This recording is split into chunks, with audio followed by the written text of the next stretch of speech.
I'm Sandi Hester, and welcome to Perspectives.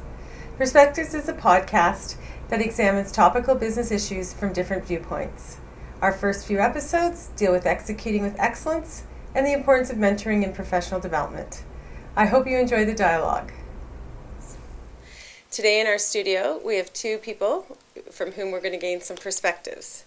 We have Parool Mehta, consultant and certified coach at PKM Company, and her website is www.pkmandcompany.com, and Nathalie Ostiguy, enterprise project manager in the financial industry. Welcome. Thank you for coming out today. We have two topics we're going to cover off today: what it takes to execute with excellence, and then another topic, the importance of mentoring in professional development. So let's get started on our first topic. I've worked for over 20 years in large organizations, and I can't count the number of times I've heard CEOs say, this company can't execute. And the other way of saying that I've heard, I'd rather have half a plan well executed than a brilliant plan that doesn't get executed.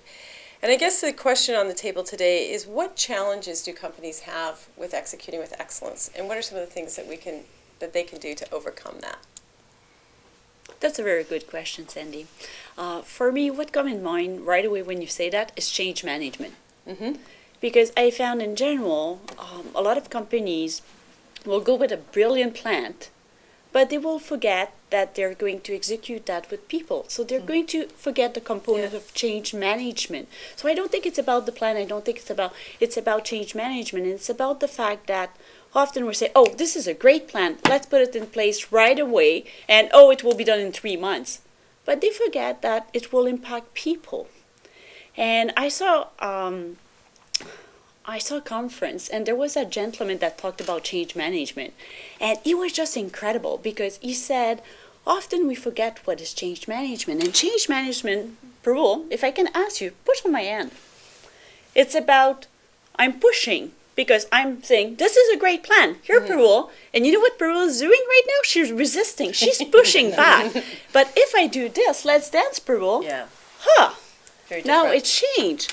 And I think that, anyway, that's my perspective on it. We can talk a little bit more about change management, but great. I think that's one of the major components. It's ironically, I think it's about perspectives also. Mm-hmm. I think many organizations fall into the trap of wanting to do too much. It's that old saying of, what is that saying? My eyes are too big for my stomach. It's a little bit like that. They want to achieve too much too quickly.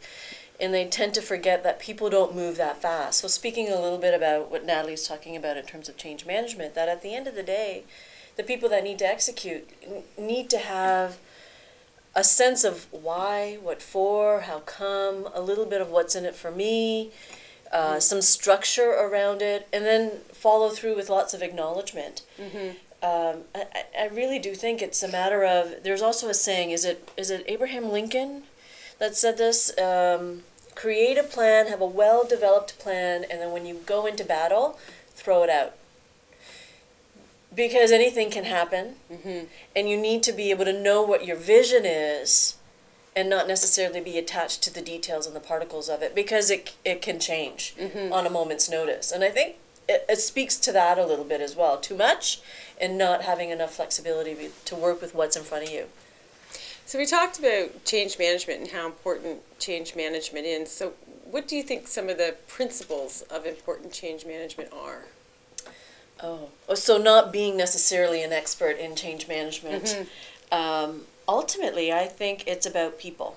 Because whether it's a technology change or whether it's a change in product, whether it's a structural change, at the end of the day, it trickles down to the individuals who have to live with the change. And if those individuals don't understand it or don't have a sense of, why are we really doing this? What's the true meaning behind this? What's the real value?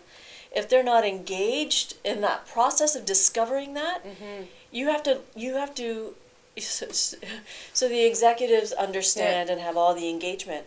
And they have the excitement, but that excitement doesn't really trickle down unless those individuals are engaged and involved and well, and have the opportunity to build that excitement It took whatever team happens to create. It's a span of time that created that excitement, and then they expect once people know, you'll be excited too.